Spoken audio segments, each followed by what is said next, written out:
Hello and welcome to topic 6, Statement of Cash Flow. So our learning objectives from this chapter or topic is to explain the concepts underlying the statement of cash flow.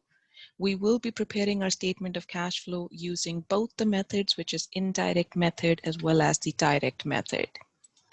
So if you guys recall from our earlier conversation, when the set of financial statements is prepared, your statement of cash flow is the fourth financial statement that we prepare. So other than your income statement or statement of income, then we prepare your statement of changes in equity, then your statement of financial position, and finally your statement of cash flow. So this is the last financial statement that is prepared in that sequence because the numbers come from your statement of financial position. Now, if you think of your statement of financial position, that always is a comparative financial statement. So you will see the current year's number in comparison to the prior years. So one of the first accounts that you would see under current assets is your cash account. So the movement in the cash balance from prior year to the current year and what that movement is for, where is that money coming from or is being used, is really what your statement of cash flow is going to explain. So the good thing with your statement of cash flow is that we already know what is it that we are trying to explain, but we just need to explain the inflows and outflows of cash. So the statement of cash flow, technically, as the name suggests, this is only going to capture the cash movement, so cash coming in and cash going out. Anything that is not cash relevant will not be stated on your statement of cash flow. This is purely to track the movement of your cash. Now, what is the statement of cash flow used for? It can be used for your assessing the earnings quality, if there is any earnings manipulation. So when the users look at the net income, they should be able to compare that against the statement of cash flow to see if there is any earnings manipulation. If the net income is significantly higher, but cash flow from the operation is really not supporting that picture, that means there is something going on. Okay, so keep in mind your net income comes from your operating activities. And here, one section of your statement of cash flow is going to explain your operating activities to see or to reflect what are those cash movements. Where is the cash coming from and where was the cash utilized? So those two ideas have to go hand in hand. Your net income, if it's good, has to be in support to your statement of cash flow, the operating section of that. Okay, we can also see where the cash is coming from. Just because there is positive cash on the balance sheet at the end of the year does not mean that the cash is coming from operations. The cash could have come from debt financing, where the company has taken on more debt, or it could have come from equity financing, where the company is issuing out more shares. So really, we got to understand what is that cash for? Where is the cash coming from? So all of that information can be gauged from your statement of cash flow. So your statement of cash flow is going to have three primary sections: your operating activities, investing activities, and your financing activities. So the operating activities is what the company does on a day-to-day basis.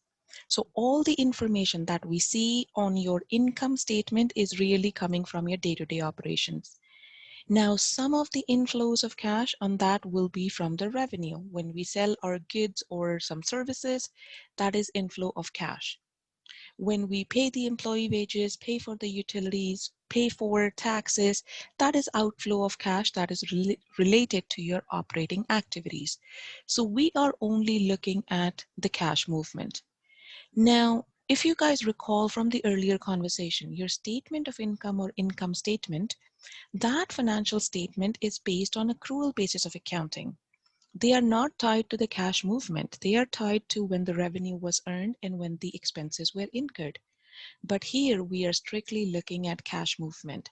So then we would have to take the net income numbers and try to adjust them for the cash effect.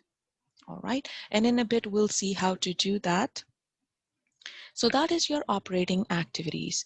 The If you also think of your balance sheet or your statement of financial position, any items that you have under your current asset and current liabilities section, if you think of it, those are actually extension of your operations as well, such as, let's say, for accounts payable and accounts receivable. Accounts payable is coming into play because you have purchased something from your vendors. Accounts receivable is coming into play because that's the money owed by your customers. So anything that you see into current assets and current liabilities is also extension of operating activities. So operating activity will capture everything on income statement, current assets, and current liabilities.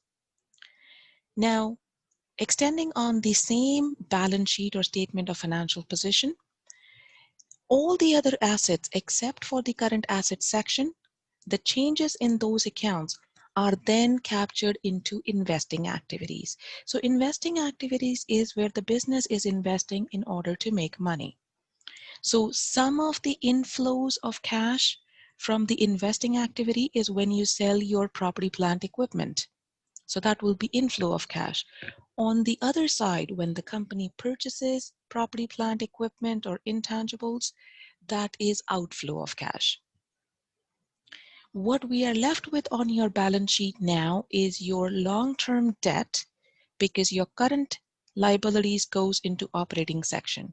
So the long-term debt and the equity. Any changes in those two sections are then reported into financing activities. So basically, the financing is whether the company is raising money through debt financing, which is your long-term liability, or through equity financing, which is issuance of shares. So we will be tracking the changes in all of those accounts, the long-term liability as well as equity accounts, and they are then captured into financing activities. So some of the outflows would be when the company pays dividend or they repurchase their shares. That is outflow of cash. Inflow of cash is when the company is issuing out more shares or if they are taking on more debt. So there are two ways of preparing your statement of cash flow. The first method is the direct method. The other one is your indirect method. Now, the direct method, both of these methods will give you different operating section presentation. Everything else on your statement of cash flow remains the same under both of these methods. So there are three sections: operating, investing, and financing. These two methods will dictate how we present the information in the operating section of your statement of cash flow. But the other two sections, which is your investing activities and financing activities, that does not change. That is not dependent on the method. Right? So with the direct method, then this will show different items for the cash basis, such as the cash that was collected from the customers, cash that was paid to suppliers, cash paid to employees, cash that was paid for interest, for taxes, so on and so forth. So it will break down the movement of cash, incoming as well as outgoing, in each of those categories. So under the direct method, some of the companies feel that that's too much information, or that is a lot of detail that is provided to the market. Okay, so there is not a lot of users of the direct method, and that's why it's a little bit more complex, but it also provides a higher degree of details about the business's cash movement. And often the businesses feel that there is no need for that. The market doesn't need to know how much I paid to the employees or how much we paid for interest, so on and so forth. That's high level of details. So the other method is your indirect method. Indirect method, for those reasons, is actually popular and it's fairly easy to prepare. This does not give the same level of detail as the direct method does, but the end result, when you look at your operating section, your total change is going to be the same regardless of the method that we have used, right? So with the indirect method, then we look at our income statement. So your net income or loss that we have on our income statement is what we will start with. And then we will convert that number and adjust it for non-cash transactions, such as your bad debt or depreciation that gets booked under accrual accounting, gains and losses. So all of those items will be adjusted under indirect method. So the way to think about this is, if we are trying to undo the effect of these transactions, then think of how were they treated on your income statement. For example, if you're thinking of depreciation, depreciation was deducted on your income statement. In your operating section, because we want to undo the effect, we are going to add it back. So it will be in and out. Okay, the gains are added on net income. Okay, here we are going to deduct them. So you're going to follow the original transaction and do exact opposite of that to prepare your operating section. So as we said, regardless of what method the company follows, the operating section will give you the same result, but the representation of how the information is reflected is going to be different. Past this point, past the operating section, your other pieces, which is your which is your investing activities and the financing activities, is going to be identical under both methods. So usefulness of statement of cash flow, this will provide the creditors and the users of this information, useful information about the companies, such as where is the cash coming from? When we see the cash balance on the balance sheet, it really doesn't tell us where the cash is coming from. Here, we would know where that cash is coming from. Is it coming from operations, investments, or from financing activities? How is the company using the cash? Okay, what are the major inflows and outflows of cash when you look at the statement of cash flow? Does the company have enough cash coming in from operations to be able to pay their debt? Right? So in order for company to make the payments, they would need cash. So the user wants to understand, where is this cash coming from and how is the company using this cash? So exploring the indirect method further. So this is what our operating section for statement of cash flow is going to look like under the indirect method. So we start with our net income, which is a number based off of accrual basis of accounting. Then, in order for us to adjust non-cash transactions or the non-cash activities, here are some of the examples. We are looking at depreciation. So your depreciation expense was deducted to arrive at net income. Here we are going to add it. Losses were deducted in the net income. Here we will add them. Gains were added back there. Here we are going to deduct them. Okay, and look for any other non-cash transactions such as your bad debt expense. Once we have accounted for those non-cash transactions, then we will look at the movement in your current asset and current liability account.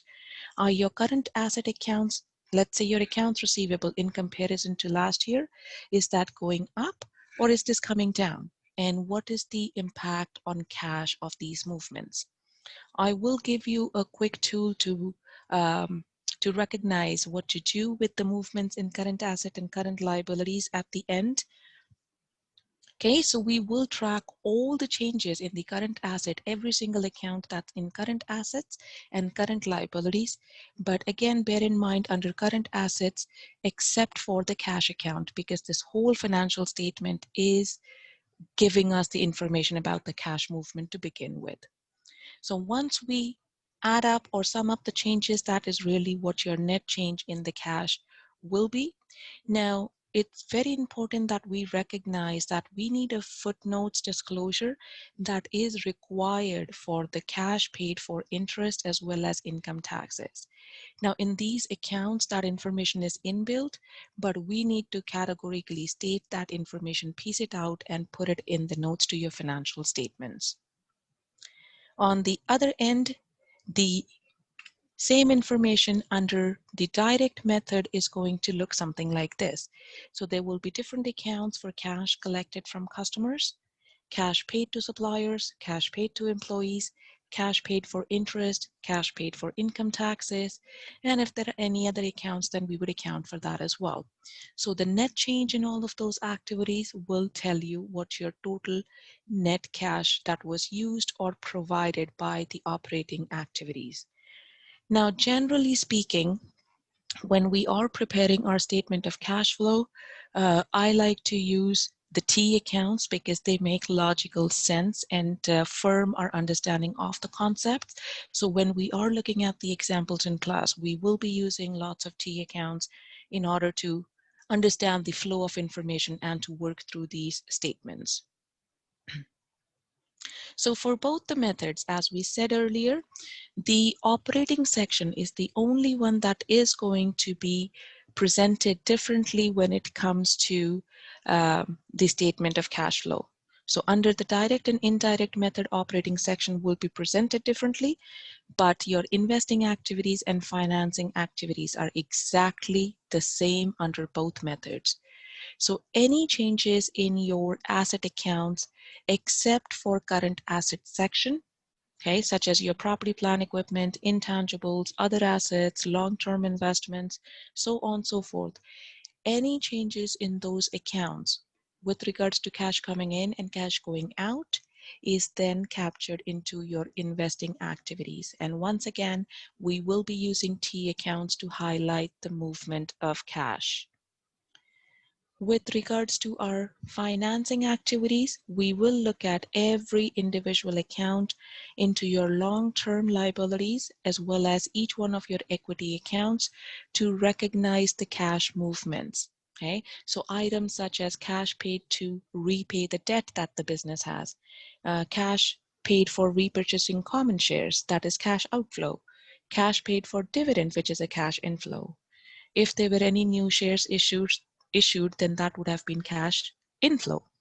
Okay, cash paid for dividend is a cash outflow.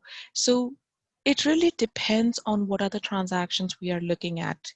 So we will go through each one of those accounts to look at whether the cash came in cash or cash went out, and we will be using T account as and when we need them. So net cash changes during the period. So as we had said earlier, the whole idea of statement of cash flow is to explain the change in the cash account that is listed on your balance sheet or statement of financial position. So really, the good thing with this financial statement is we already know what is the change we are trying to explain. The question is, how is that cash coming in from operating, investing, and financing? So we are trying to explain the details, but we already know the end results.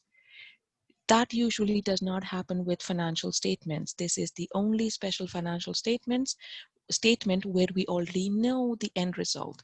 So let's say your cash balance at the end of 2019 was $50,000. And your cash balance at the end of 2018 was $40,000. So your cash has increased by $10,000 from 2018 end to 2019 end. So statement of cash flow will explain that total positive cash of $10,000 by giving us details on where it's coming from, which is your operating, investing, as well as financing activities.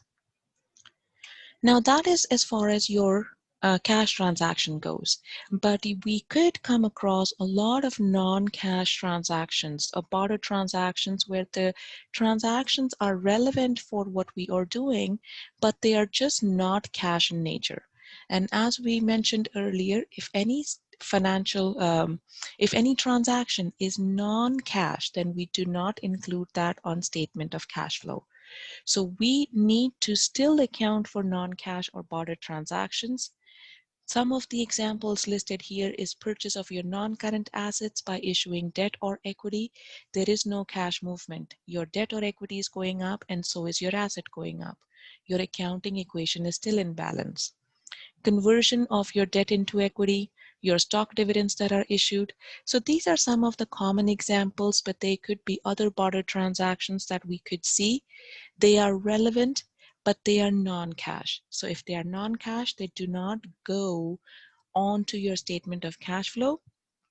But because these are relevant transactions, we will be disclosing them in the notes to your financial statements. And finally, that is the comparison between IFRS and ASPE when it comes to your statement of cash flow. That is all I have for this particular topic. Thank you for listening. All right, friends. So here is what I was talking about with regards to your statement of income or income statement. So this is the starting point for your operating income. So we will look at the changes here. So we will start let's say if you're talking about the indirect method. So under the indirect method, we will start with our net income or loss and track any changes for current assets and current liabilities, which will flow through the operating section. All the other asset accounts, except for the current assets, changes in those accounts will then be reported under investing activities. And the changes in the long-term liability accounts and equity accounts are then reported under financing section. So a quick tool with regards to knowing whether to add or deduct the changes when it comes to current assets and current liabilities. So I have prepared a 2x2 table here. The only two possible outcomes with the current assets and current liabilities is whether those will increase or decrease from one year to the other. So we can remember a quick little thing called as MIA, which is minus increase in assets. So if your current assets are increasing, then the difference will be deducted. All the other cells are going to be opposite. You cannot have two different signs next to each other, so it's going to be opposite. Once we figure out this 2x2 table, then we can apply this when we track the changes in our current asset and current liabilities account while preparing our operating section. Hope this helps.